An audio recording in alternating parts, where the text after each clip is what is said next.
Assalamualaikum warahmatullahi wabarakatuh. Perkenalkan, saya Fatira Rahmaherunisa. Di sini saya akan menjelaskan preparat dari Laboratorium Patologi Anatomi. Sebelum ke preparat, mari kita mengingat terlebih dahulu histologi normal dari kelenjar tiroid. Jadi kelenjar tiroid ini dia terdiri dari folikel-folikel atau kista-kista, yang mana kista-kista ini dia itu berisi cairan atau koloid.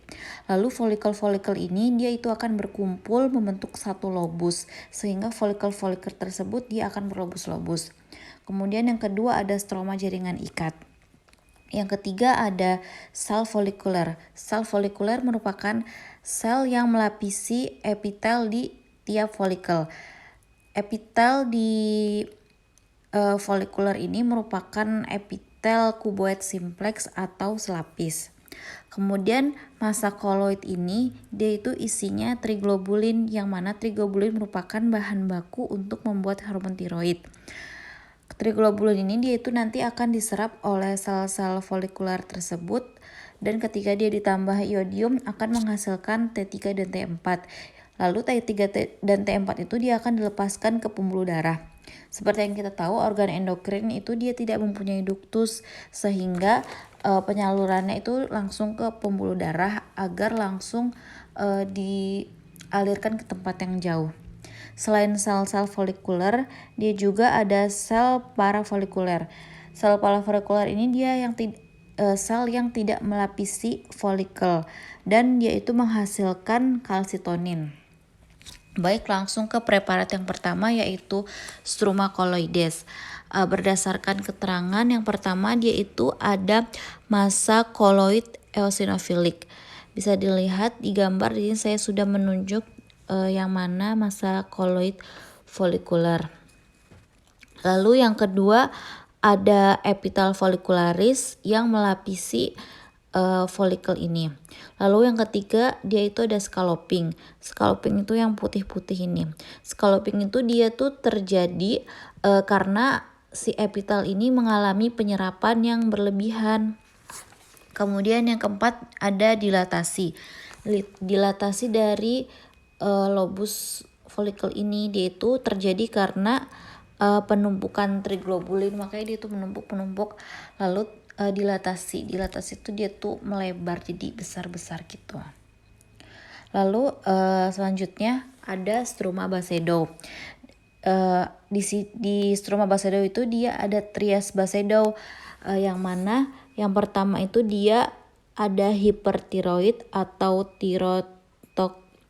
tirotoksikosis. Dia itu dikarenakan metabolisme yang bertambah cepat. Lalu yang kedua edema periorbita, karena metabolisme yang bertambah cepat itu dia akan menyebabkan adanya mukosa lunak di sekitar mata. Lalu yang ketiga itu exophthalmos, karena adanya mukosa yang lunak di sekitar mata sehingga mata itu dia akan terlihat seperti ingin keluar. Dari keterangannya yang pertama itu dia ada epitel folikularis, sama dia itu yang melapisi folikel. Kemudian yang kedua itu banyak scalloping, karena tadi metabolisme yang bertambah cepat, maka penyerapannya juga akan semakin cepat dan semakin banyak, sehingga scallopingnya akan banyak juga. Scalloping itu yang putih-putih itu. Lalu yang ketiga ada massa koloid eosinofilik yang merah-merah itu. Lalu preparat yang ketiga ada struma Hashimoto. Di keterangan yang pertama dia ada hiperplasia sel-sel limfoid yang membentuk gambaran centrum germinativum. Nah, ini dia merupakan patuk mnemonik dari struma Hashimoto.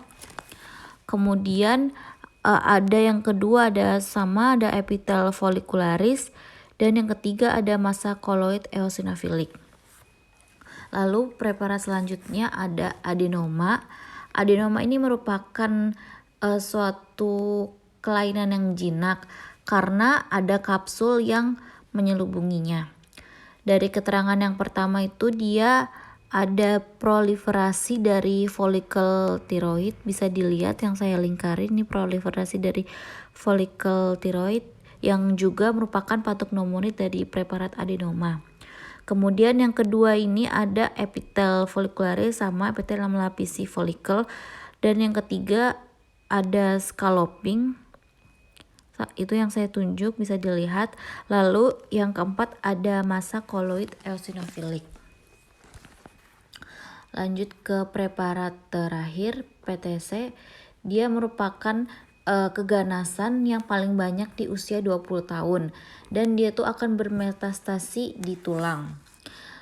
Mohon maaf saya lupa menaruh keterangannya. Yang pertama itu dia ada ground glass appearance, yang mana dia merupakan patognomonik dari preparat ini. Ground glass appearance ini dia tuh ada di luar epitel dan warnanya bening. Kemudian yang selanjutnya ada nuclear groove. Lalu nuclear groove ini dia itu seperti kacang yang dibelah jadi dua. Lalu yang ketiga dia ada intranuclear inclusion. Dia itu yang bulat ungu di tengah dan seperti pudar gitu.